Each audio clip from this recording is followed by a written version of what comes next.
Enumeration form ঘিরে তৈরি হয়েছে নতুন বিতর্ক। বাঁকুড়ার রাধারানী ব্লকের ঘটনা। মাঝি সরকারের প্রতি আস্থা রেখে গণতান্ত্রিক ব্যবস্থায় এবার নাগরিকত্ব প্রমাণের দায় নেই, এই দাবিতে ফর্ম পূরণ করতে অস্বীকার বেশ কয়েকটি আদিবাসী পরিবার। আদিবাসী পরিবারের বিভ্রান্ত করা হচ্ছে অভিযোগ তৃণমূলের। অন্যদিকে বড় সড় ষড়যন্ত্রের দাবি করেছে বিজেপি। দেখুন। মাঝি সরকারে আস্থা থাকলেও গণতান্ত্রিক সরকারের অধীনে নাগরিকত্ব প্রমাণের দায় নেই, এই দাবিতে বাঁকুড়ার রানীবাঁধ ব্লকের রাউতরা গ্রাম পঞ্চায়েতের কিছু আদিবাসী পরিবার এনুমারেশন ফর্ম পূরণ করতে অস্বীকার করেছেন। এ ঘটনায় জেলা প্রশাসন ও পুলিশ চরম অস্বস্তিতে পড়েছে। প্রশাসন জানিয়েছে গ্রামবাসীদের বোঝানো হবে এবং ফর্ম পূরণে সহায়তা করা হবে। নিয়ম অনুযায়ী স্থানীয় বিএলও থেকে প্রাথমিকভাবে ফর্ম নেওয়া হলেও আদিবাসী পরিবারগুলি তা পূরণ করে জমা দেয়নি।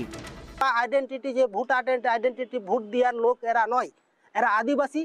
যারা এই ভোট দিচ্ছে তারা এই আদিবাসীগুলাকে সেবা করার জন্য তারা এই দেশে মানে থাকার একটা আইন বা ক্রাইটেরিয়া হিসাবে সে ওদের ক্ষেত্রে যে মানে এসআইআর হতে পারে, কিন্তু আদিবাসী মূলবাসীদের কোনো এসআইআর মানে তো আমরা আদিবাসী মূলবাসী এই দেশের রাজা, সেক্ষেত্রে কিন্তু আমাদের কোনো ভোটার কার্ড আধার কার্ড প্যান কার্ড কোনো প্রয়োজন হবে না। যারা এই দেশে এসেছে, যারা মানে ভোটার আইডি আছে বা আধার প্যান কার্ড আছে, যারা চাকরের কাজ করে সে তাদের ক্ষেত্রে সেগুলা কাজে লাগবে।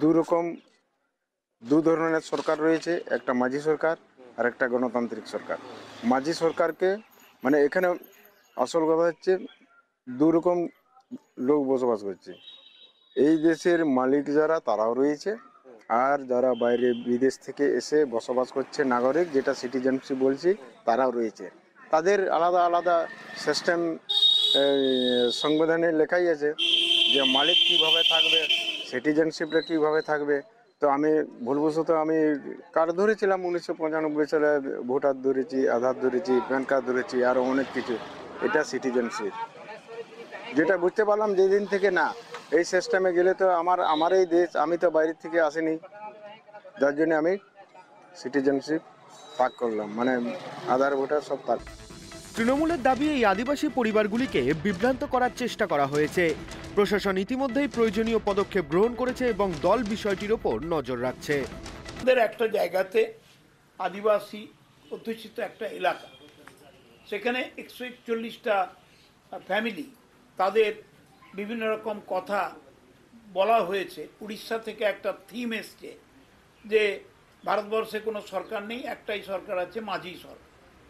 তো ওটা আমরা ট্যাকেল করছি, দেখছি যারা বা যে ওদের মাথায় এই ভুল তথ্য পরিবেশন করে ভারতীয় নাগরিকত্বকে অস্বীকার করে মাঝি সরকারের আনুগত্যর কথা বলছে, সেটা প্রশাসন দল আমরা খুব দৃষ্টি রেখে আমরা পর্যালোচনা।